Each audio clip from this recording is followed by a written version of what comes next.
Bienvenue dans ce nouveau deep dive exceptionnel. Aujourd'hui, nous plongeons dans les coulisses les plus sombres du football européen. Alors que Kylian Mbappé s'apprête à disputer la Coupe du Monde 2026, des révélations explosives sur le staff médical du Real Madrid font surface. Aurait-il réellement scanné le mauvais genou de la star française? Nous analyserons les conséquences de cette boulette historique sur la relation entre le joueur et Florentino Pérez. Dans un second temps, nous décryptons la guerre ouverte entre le PSG et le RC Lens. Pourquoi le refus de décaler le choc du 11 avril est-il bien plus qu'une simple querelle de calendrier? C'est une bataille pour l'éthique sportive et le pouvoir en Ligue 1.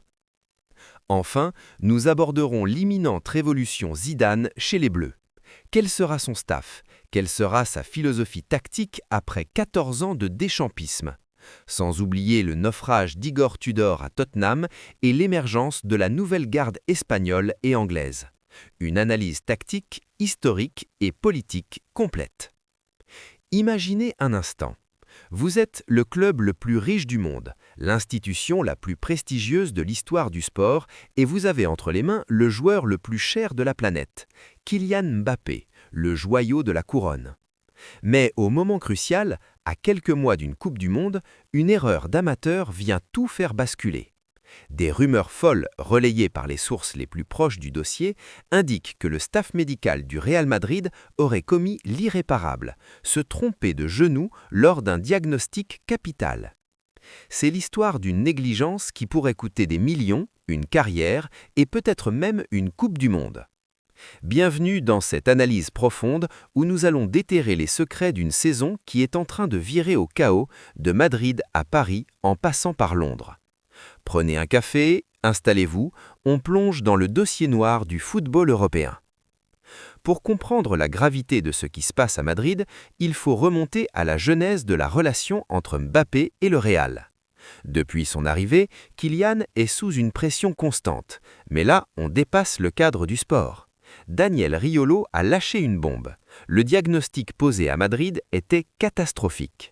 Mbappé lui-même, en zone mixte avec les Bleus, a glissé une phrase lourde de sens. « J'ai eu la chance de trouver le bon diagnostic à Paris ». C'est un désaveu total pour le club espagnol. Historiquement, le Real a toujours eu des frictions avec son service médical, souvent externalisé. Mais se tromper de genou? Si cela est confirmé, c'est une faute professionnelle qui justifie le licenciement massif opéré par Florentino Pérez. On parle de la gestion des actifs.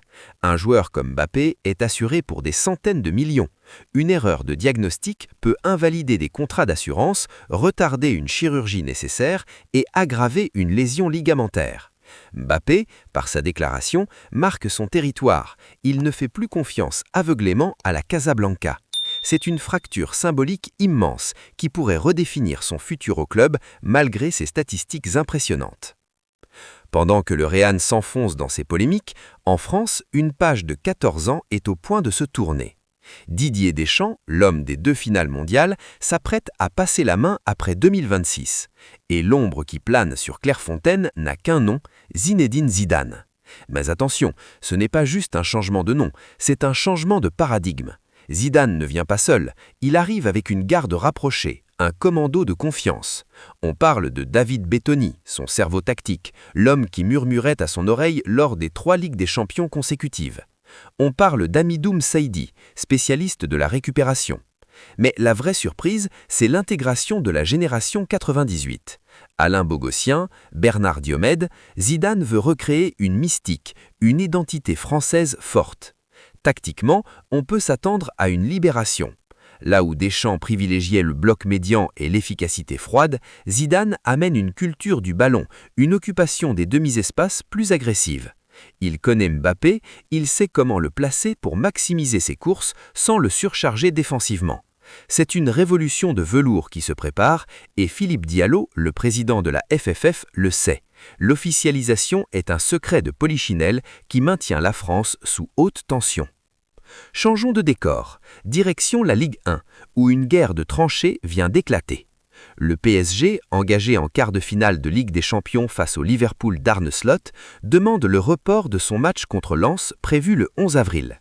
Traditionnellement, la LFP accède à ces demandes pour aider l'indice UEFA.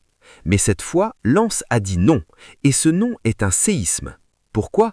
Parce que Lens n'est plus le petit Lens, ils sont deuxièmes à 1 point du PSG. C'est une finale pour le titre. Le communiqué de Lens est d'une violence rare, il parle de variables d'ajustement et de conception singulière de l'équité. Lens défend une idée de football où le calendrier est sacré. Reporter ce match, c'est donner au PSG 8 jours de repos contre 3 pour Liverpool. C'est un avantage concurrentiel énorme. Mais pour Lens, c'est aussi un risque. S'ils acceptent, ils cassent leur propre rythme de compétition. Joseph Ougourlian, le président lensois, joue ici une carte politique. Il s'oppose à la domination parisienne sur les instances. C'est la lutte des classes du football français, le 10e budget qui refuse de se plier aux exigences du géant qatari. Tactiquement, ce match est crucial. Le Lens de Will Steele, ou son successeur, mise sur une intensité physique que le PSG déteste subir avant l'Europe. En refusant le report, Lens impose un combat d'usure. C'est brillant, mais risqué. Traversons la Manche pour observer un crash industriel. Igor Tudor à Tottenham.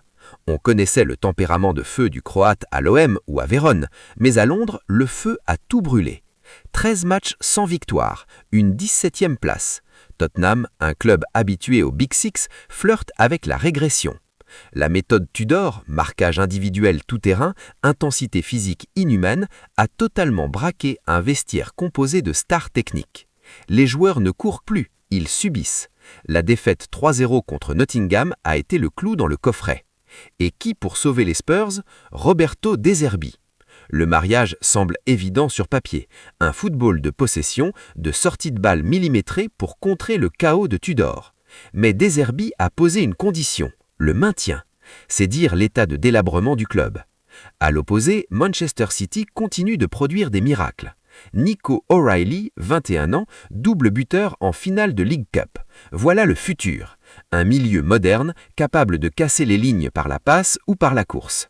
Guardiola a encore trouvé l'héritier de Gundogan. O'Reilly pourrait même s'inviter dans la liste de Southgate ou son successeur pour le mondial. C'est ce contraste qui fait la beauté de la Première Ligue. Pendant qu'un géant s'écroule par arrogance tactique, un jeune talent émerge par la structure. Alors que retenir de cette panoramique explosif? Le football de 2026 ne ressemble à aucun autre. On est à la croisée des chemins. Le Real Madrid doit gérer une crise de confiance interne avec sa plus grande star, une erreur qui pourrait laisser des traces indélébiles sur la santé physique de Mbappé. En France, la fin de l'ère Deschamps ouvre un chapitre de fantasmes avec Zidane, mais la Ligue 1 est déchirée par des luttes de pouvoirs intestines qui prouvent que le championnat n'est plus une simple formalité pour Paris. L'Italie de Gattuso joue sa survie contre l'Irlande du Nord, portant le poids de 2 absences mondiales consécutives. Chaque décision prise aujourd'hui, qu'il s'agisse d'un diagnostic médical, d'un choix de staff ou d'un refus de report de match, aura des répercussions directes sur la plus grande compétition de cet été. Le football n'est plus seulement une affaire de terrain, c'est une partie d'échec géopolitique et médical. Merci d'avoir suivi ce deep dive, n'oubliez pas de vous abonner pour ne rien rater des prochaines analyses, activez la cloche et dites-moi en commentaire, Mbappé doit-il quitter le Real si l'erreur médicale est confirmée? On se retrouve très vite sur la Foot Chrono. C'était votre analyste, salut à tous.